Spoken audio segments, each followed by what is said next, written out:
ஜீ Tamil news நேயர்களுக்கு வணக்கம். இன்னைக்கு நம்ம எதை பத்தி பார்க்க போறோம் அப்படின்னா, ஐசிசி வந்து ஒரு நாள் மற்றும் டெஸ்ட் T20 போட்டிகளில் வந்து சில விதிகளை மாத்திருக்காங்க. இதுல மாற்றப்பட்ட விதிகளா இருந்த பவுண்டரி லைனு, அந்த கன்கஷன் சப்ஸ்டியூட் இதை பத்திலாம் நம்ம ஏற்கனவே பார்த்துருந்தோம். அதே மாதிரி இன்னும் நிறைய விதிகளை மாத்திருக்காங்க. அது என்னென்ன அப்படிங்கிறது தான் நம்ம இந்த வீடியோல பார்க்க போறோம்.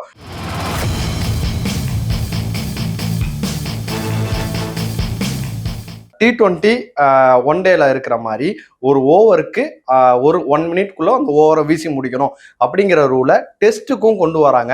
அதை வந்து கடைப்பிடிக்கணும் அப்படிங்கிறதுக்காக வந்து ஸ்டாப் கிளாக் வந்து இன்ட்ரடியூஸ் பண்ண போறாங்க டெஸ்ட் மேட்ச்ல. அதுவும் இப்போ நடந்துட்டு இருக்க WTC சைக்கிள்லயே வந்து இதை கொண்டு வந்துட்டாங்க. வேர்ல்ட் டெஸ்ட் சாம்பியன்ஷிப் சைக்கிள்லயே வந்து அதை கொண்டு வந்திருக்காங்க. ஸோ இப்போ இதுல இருந்து அது நடைமுறைக்கு வருது அப்படின்னு தெரிஞ்சிருக்கலாம். அது வந்து கடைபிடிக்கல அப்படின்னா என்ன பண்ணுவாங்க அப்படின்னு கேட்டீங்க அப்படின்னா, ஒரு 2 தடவை வந்து வார்னிங் மாதிரி கொடுப்பாங்க.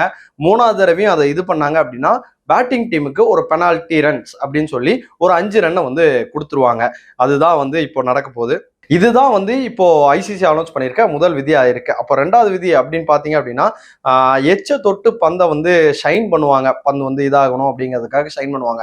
அப்படி ஷைன் பண்ணும்போது ஒவ்வொரு தடவையும் அந்த ஷைன் பண்றதுக்காக அந்த எச்சை வச்சு இது பண்றதுக்காக பந்தை மாற்ற முடியாதுங்கிறது காரணத்துக்காக இப்போ என்ன பண்ண போறாங்கன்னா, அந்த பந்து பிளேலேயே இருக்கட்டும், அந்த பந்தை பிளே பண்ணலாம் அப்படின்னு சொல்லியிருக்காங்க. அது மட்டும் இல்லாம இந்த மாதிரி தொடர்ச்சியா அவங்க பண்ணிக்கிட்டே இருக்காங்க அப்படின்னா ஒரு 5 ரன்னை வந்து பெனால்ட்டியா வந்து கொடுத்துருவோம் அப்படின்னு சொல்லியிருக்காங்க.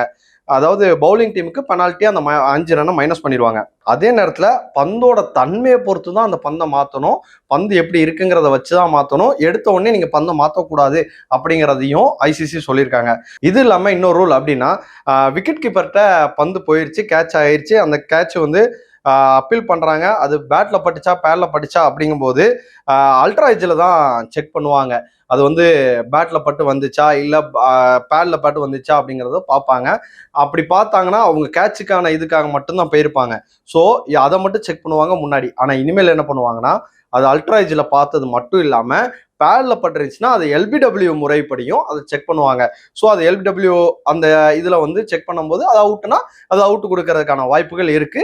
இந்த ரூலையும் வந்து இப்போ மாத்திருக்காங்க ஐசிசி. 3வது நடுவரிடம் போயிட்டு அதை பத்தி கேட்பாங்க.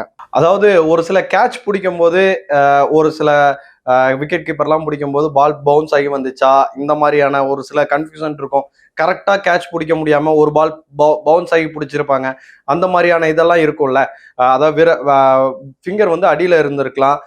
அப்படி இல்லாத பட்சத்துல அந்த இது வந்து அவுட் கொடுத்துருக்க மாட்டாங்க. அந்த மாதிரியான இஷ்யூஸ் எல்லாம் இருக்குல்ல. இந்த மாதிரி இருக்கிறதெல்லாம் வந்து இப்போ வந்து என்ன பண்ண போறாங்க அப்படின்னா, ஒருவேளை அந்த தவறான முறையில் அந்த பந்து வந்து கேட்ச் பிடிக்கப்பட்டு அப்பீல் ஆகி இருக்கு அப்படின்னு தெரிஞ்சது அப்படின்னா, அதாவது இன்டென்ஷனா பண்ணா, அதாவது தெரியாம நடந்தா வேற, குத்தி தான் பிடிச்சிருக்கோம் அப்படிங்கிறத தெரிஞ்சுமே அவங்க அந்த இதை பண்ணாங்க அப்படின்னா அந்த பாலை வந்து நோ பாலா அனௌன்ஸ் பண்ண போறதாகவும் ஐசிசி வந்து தெரிவிச்சிருக்காங்க.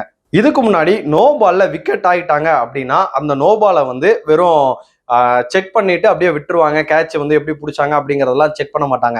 ஆனா இனிமேல் என்ன பண்ணுவாங்கன்னா, அந்த கேட்ச் பிடிக்கப்பட்ட முறையும் வந்து சரியா இருக்கா அப்படிங்கறத பார்ப்பாங்க. அப்படி பார்க்கும்போது அந்த முறை வந்து சரியா இருந்ததுன்னா 1 ரன் மட்டும்தான் எக்ஸ்ட்ராவா கொடுப்பாங்க. அப்படி இல்லாத பட்சத்துல ஃபீல்டர்ஸ் வந்து எத்தனை ரன் ஓடி எடுக்கிறாங்களோ அத்தனை ரன்னுமே அந்த பேட்டிங் டீமுக்கு சாதகமா கொடுக்கறதா அறிவிச்சிருக்காங்க ஐசிசி. அது இல்லாம கடைசியா நம்ம பார்க்க போற ரூல் என்ன அப்படின்னா, ரன் இன் பிட்வீன் இந்த விக்கெட்ல ஓடும் போது அந்த பேட்ஸ்மேன் வந்து கிரீஸ்குள்ள வந்து முழுமையா இந்த கிரீஸ்ல இருந்து அந்த கிரீஸ்க்கு வந்து முழுமையா போயிட்டு வரணும். அப்படி ஓட முடியாம பாதிலேயே வந்து வேணும்னே வந்து அந்த இது கிரீஸை வந்து தொடாம அலட்சியமா போறாங்க அப்படிங்கும்போது என்ன ஆகும் அப்படின்னா, அந்த ரன்ஸ்க்கு வந்து அதாவது முதல்ல எப்படின்னா 3 ரன் ஒன்னாதான் 1 ரன் கொடுத்தாங்க. இப்போ அதை வந்து நிறுத்திருக்காங்க. டோட்டலா வந்து எந்த ரன்னுமே கிடையாது அப்படின்னு அனௌன்ஸ் பண்ணியிருக்காங்க. அது மட்டும் இல்லாம பேட்டிங் டீமுக்கு 5 ரன் பெனால்ட்டியா கொடுக்குறாங்க. அதாவது மைனஸ் பண்ணுவாங்க. 5 ரன் பெனால்ட்டியா மைனஸ் பண்றாங்க. அப்படி அது மட்டும் இல்லாம என்ன பண்றாங்கன்னா, எந்த பேட்ஸ்மேன் ஸ்ட்ரைக்ல இருக்கணும் அப்படிங்கிறதையுமே வந்து இப்போ வந்து பவுலிங் டீம் தான் சூஸ் பண்ணும் அப்படிங்கிற மாதிரி சொல்லியிருக்காங்க. இதுதான் இப்போ ஐசிசி வெளியிட்டு இருக்கிற புதிய ரூல்ஸ். இதுதான் இனிமேல் வரப்போற ஐசிசி ஈவெண்ட்களையோ அடுத்தடுத்த இதுலயோ நடக்கும். பார்ப்போம். இந்த மாதிரி ரூல்ஸ் மட்டும் இல்லாம அடுத்தடுத்த ஸ்போர்ட்ஸ் நியூஸ் இந்த மாதிரி நிறைய விஷயங்களுக்கு வந்து பார்க்கணும் அப்படின்னா ஜீ தமிழ் நியூஸோட தொடர்ந்து இணைஞ்சிருங்க.